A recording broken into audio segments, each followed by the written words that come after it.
Welcome to our channel. Today, let's look into reimagining the Nutcracker into a steampunk Christmas tale.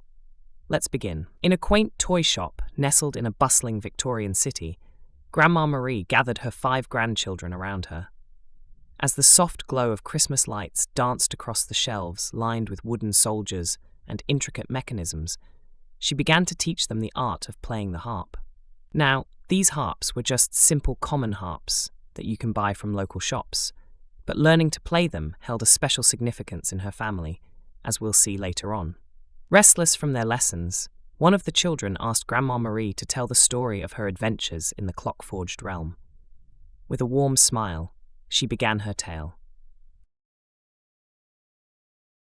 When Marie was 10 years old, about the same age as her grandchildren, her family inherited her grandfather Drosselmeyer's toy shop. It was this very same toy shop. Unbeknownst to them, Drosselmeyer was secretly involved in a battle against an evil mouse king in the magical kingdom of the Clockforged Realm. On Christmas Eve, Marie, a budding violinist, was practicing her music to a pretend audience of wooden toy soldiers that she had arranged as concertgoers. Lo and behold, the soldiers came to life seeking help. They needed Drosselmeyer's assistance, but he had just passed away a couple of weeks ago. The task to help them fell on Marie, a music student. She was their best hope to play a magical harp that could put the rising mouse army in check. Leading the soldiers was a towering figure, the Nutcracker.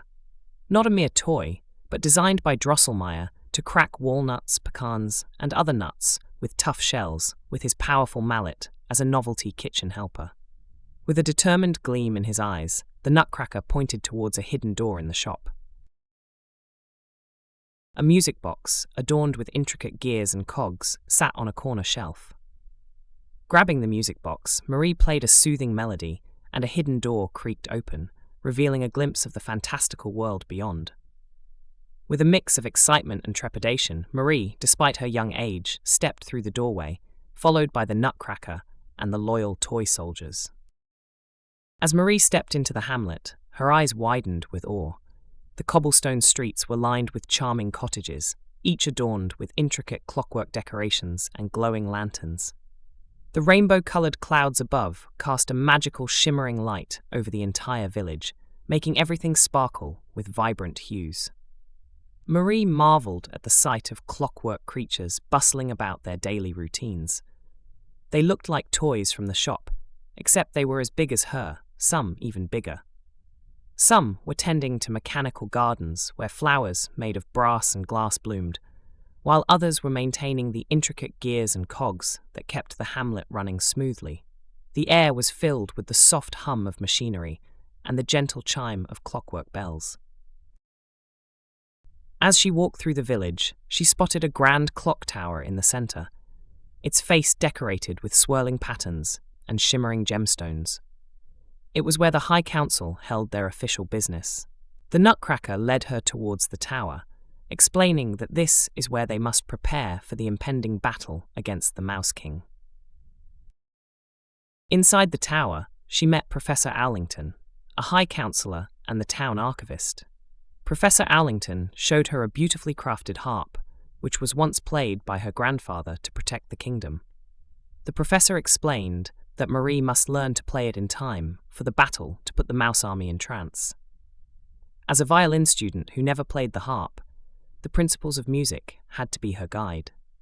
Despite her doubts and the unfamiliarity of the harp, Marie began practicing, her determination fueled by the knowledge that the fate of the Clockforged Realm rested on her shoulders. Meanwhile, across the forest and under the mountain, the Mouse King strode purposefully through the cavern, his scepter emitting a soft, eldritch glow as he waved it over groups of mouse soldiers in a calm trance. The cavern echoed with the sound of their armor clanking from movements.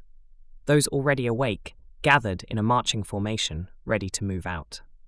Driven by an insatiable lust for power, the Mouse King sought to overthrow the rightful rulers of the Clockforged Realm and establish his own tyrannical reign. His heart burned with resentment towards the kingdom's prosperity and the peace it enjoyed under its rightful leadership. The surrounding forest was also sensing the rise of the Mouse King. glowfoxes were trying to get as far away from the mountains as possible. The same went for the crystal-winged birds and the rest of the faunas. Back at the gates of the Clockforged Realm, the wooden soldiers stood in perfect formation, their swords, muskets, and rifles gleaming under the dim light.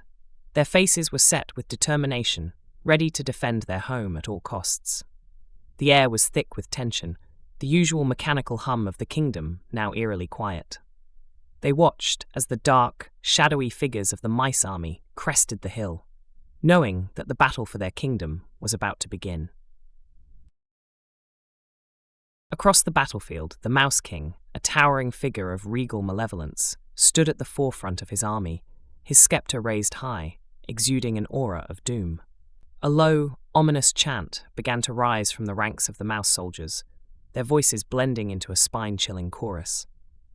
The ground trembled under the weight of their marching feet, the rhythmic thud growing louder and more intense with each step.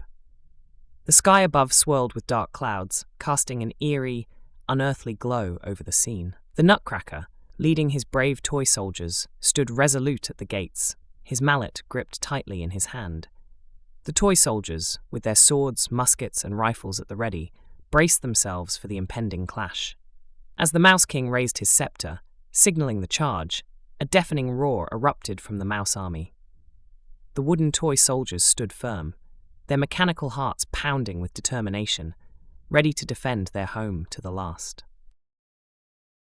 The battle raged at the gates of the Clockforged Realm. Swords clashed with muskets and rifles, but the Mouse King and his army were just too strong and overtook the gates. The Nutcracker and the remnants of his troops were just barely able to stay alive as they retreated towards the hamlet. They'll be making their last stand at the narrow main street leading to the town centre. Just when all hope seemed lost, the mechanical whirring of a steam-powered carriage announced its arrival. The coachman steered with precision as the carriage rolled into the front lines. Marie stood on a circular platform, surrounded by a handrail on top of the carriage, her harp cradled in her arms. With a deep breath, she began to play, and the ethereal notes weaved through the air, casting a spell over the battlefield. The mouse soldiers within reach of the harp began swaying in unison, mesmerized with their aggression subsiding. It was a miracle. The front line of the mouse army just stopped on their track and went into a trance. The Mouse King, who had seen this before, became more furious than ever. He won't be stopped this time. He called forth an energy beam from his scepter and blasted the coachman. With the full force of spectral magic, the coachman disappeared in a glowing light, stopping the carriage's approach. Marie was next. Quick thinking, the Nutcracker jumped onto the carriage and took the controls to continue. He urged Marie to keep playing as he avoided the spectral blasts from the Mouse King. Emboldened, the wooden army left their defensive positions and charged forward to join the fight. As Marie played on while moving forward, many mouse soldiers fell into a trance. Those who didn't, for some reason, were taken care of by the wooden soldiers. Eventually, they reached the Mouse King and placed him into a trance as well. When the violence and chaos subsided, Marie began playing a different tune to make the tranced mice move and follow. With the Nutcracker at the driver's seat, she led the mouse army, including the Mouse King, back to their under-the-mountain abode, where they would stay tranced until the spell ran out, which happened to be tied to Marie's well-being. The Clockforged Realm held a grand parade to honor their victory. The streets were adorned with glowing lanterns and vibrant decorations.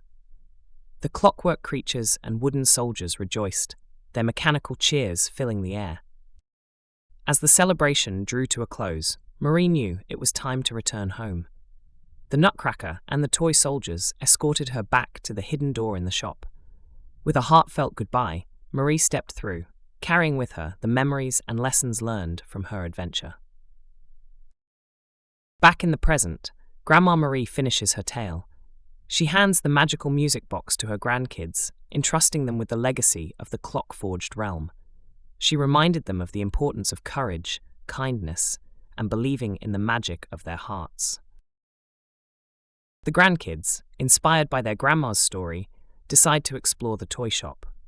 They stumble upon the hidden door, now glowing faintly. With excited whispers and determined hearts, they step through, ready to embark on their own adventure in the enchanted Clockforged Realm. Thank you for watching.